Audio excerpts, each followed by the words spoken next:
Fala pessoal, beleza? Mais um vídeo de Go por aqui.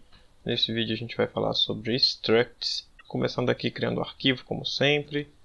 Vamos fazer aqui a declaração aqui do pacote main. Vamos importar o fmt aqui para a gente ver as coisas acontecendo no terminal e criar aqui nossa função main. Vamos lá.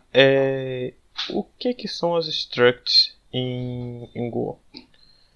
Bom, elas são basicamente um tipo de dado complexo.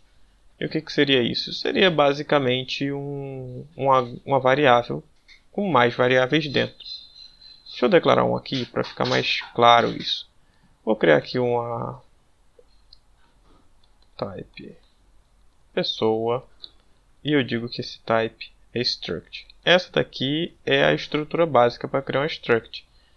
E aqui dentro a gente vai colocar quais são as coisas, as variáveis, né, as propriedades dessa struct.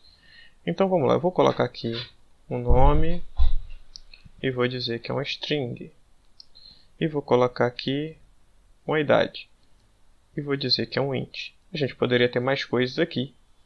Poderia ter mais dados, inclusive outros tipos de dados que fossem struct, mas por hora isso aqui já está bom. Eu vou colocar o P maiúsculo aqui.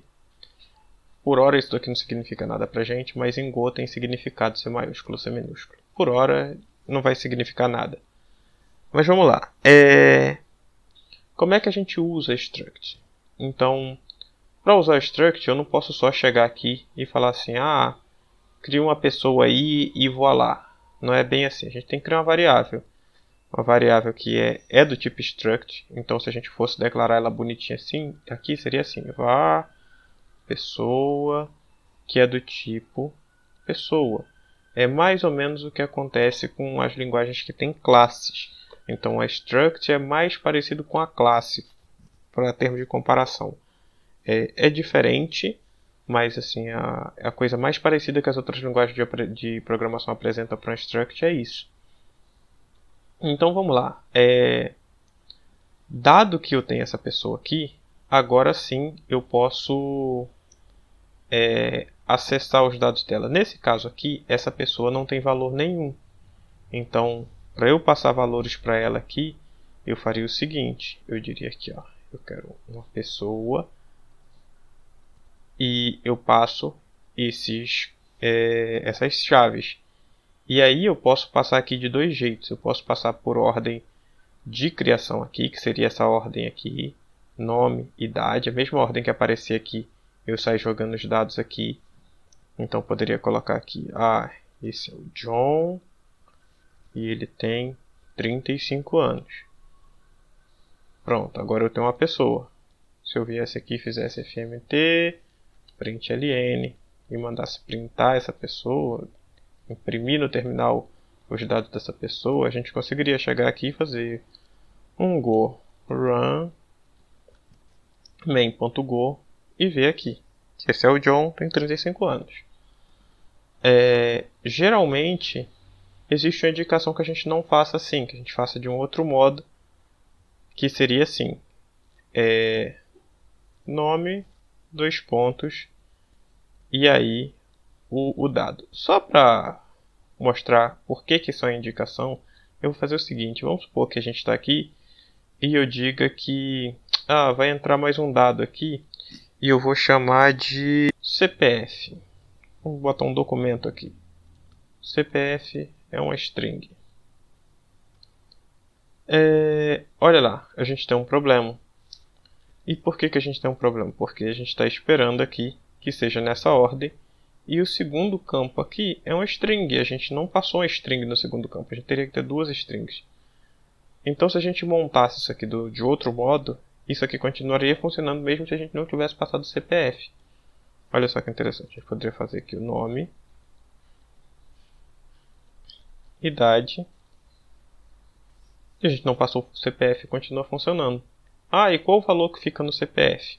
Vamos ver aqui, Fica um vazio. Se você reparar, ficou aqui mais espaço nesse ponto aqui do que da vez anterior.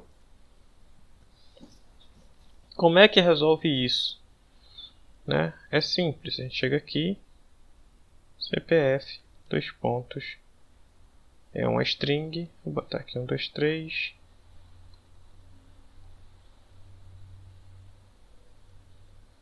Esse aqui vai ser o nosso CPF.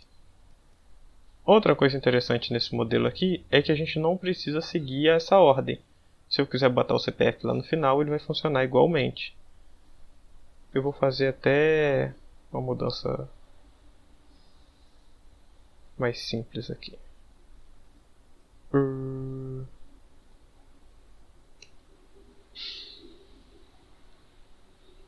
Vamos lá, tirar aqui.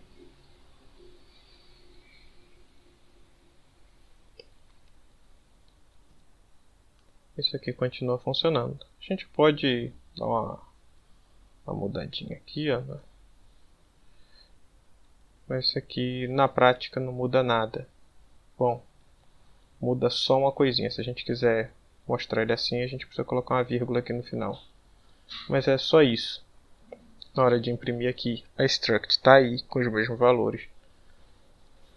E geralmente, quando a gente quer representar dados mais complexos, faz sentido criar objetos como struct. Ou no caso, se for só uma lista de valores, criar arrays. Então é sempre preferível ter objetos que guardem valores complexos do que simplesmente sair largando variáveis soltas por aí. Uma outra coisa que é possível fazer com struct é adicionar métodos para ela. E isso faz com que ela pareça ainda mais com as classes do Java.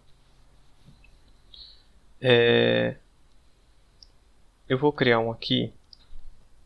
E essa criação ela é muito parecida com função. Então, por exemplo, eu vou criar aqui uma função que seria pagar boletos. Pessoa paga boletos. Aqui tem um valor, que é um float. Eu vou deixar sem valor. Vai ser bem simples mesmo, só para demonstrar que a gente pode colocar ações. E aqui eu vou colocar um fmt.print e vou dizer que o boleto foi pago. Boleto pago.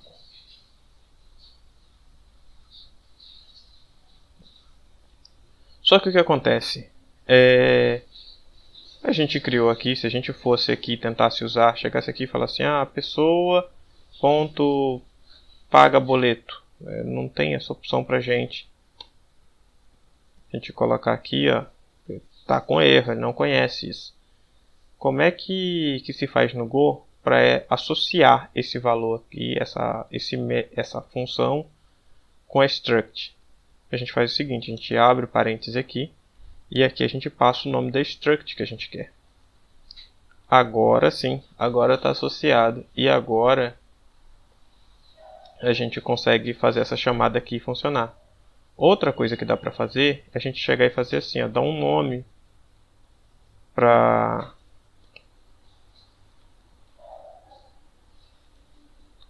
isso. A gente pode declarar assim. Deixa eu ver aqui se isso aqui funciona. É outra coisa que dá para fazer, mas eu não testei.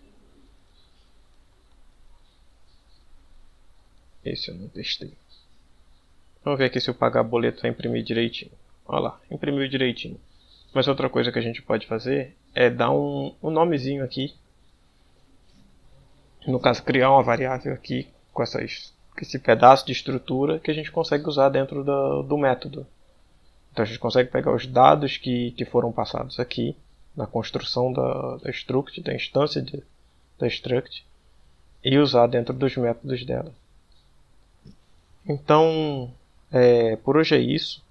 O que eu queria mostrar era como é que funcionam as structs e de bônus aqui como é que funciona os métodos, uma vez que a gente cria uma função e associa um struct, a comunidade do Go costuma chamar de método, assim como nas classes. E é isso, valeu, falou e até mais.